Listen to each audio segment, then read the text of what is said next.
అంటే ఇప్పుడు రేవంత్ రెడ్డి గారు వచ్చి దాదాపు ఒక 2 సంవత్సరాలు, ఒక 2 నెలలు తక్కువ అవుతుందో కానీ రైతులని ఏ రోజున కానీ ఏ విషయంలో కానీ పట్టించుకున్న పాపన అయితే పోతలేడు.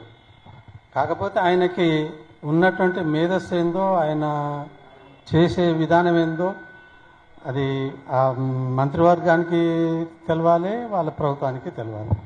అదేవిధంగా ఇప్పుడు ప్రస్తుతానికి ఎదుర్కొంటున్నటువంటి రైతుల సమస్య, ఒకప్పుడు ఇతర సమస్య వచ్చింది, దాన్ని ఎదుర్కొన్నాం. విత్తనాలు దొరక్క కల్తీ విత్తనాలు వేసుకొని నానా విధాల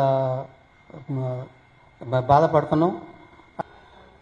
వాళ్ళు ఇష్టం వచ్చినట్టుగా ఇష్టానికి వదిలేసి ఆ ఎరువుల కొరతను సృష్టించాలనా, లేకపోతే మరి ఇంకో రకమైనటువంటి లావాదేవీలకు ఏటన్నా పంపిస్తున్నారా తెలియదు. కానీ ఇవాళైతే ఊరియాకి వ్యవసాయం ఒక్కొక్క రైతు పడిగాపులు పడుతున్నారు. 1 ఎకరం చేను ఉంటే 3 రోజులు కావాలి కూర్చుంటున్నారు. యూరియదు కనముందల చెప్పులు చేత పట్టుకొని అన్నం లేక నీళ్ళు లేక 2-3 రోజులు లైన్ కట్టినా కానీ వస్తలేదు. మా దగ్గర మిరాలు కూడా సిప్ వచ్చిందంటే వ్యాగిన్ వస్తే ఎట్లా ఉరుకులో పెడతారంటే రైతు అంత బాధ తీస్తారు.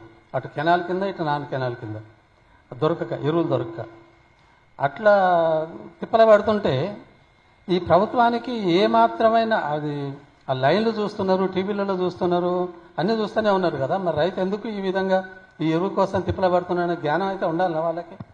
అది లేకుండా ఒట్టిగా ముద్రపోతున్నారు. ఎందుకని మరి అర్థం కాదు వాళ్ళకి. వీడి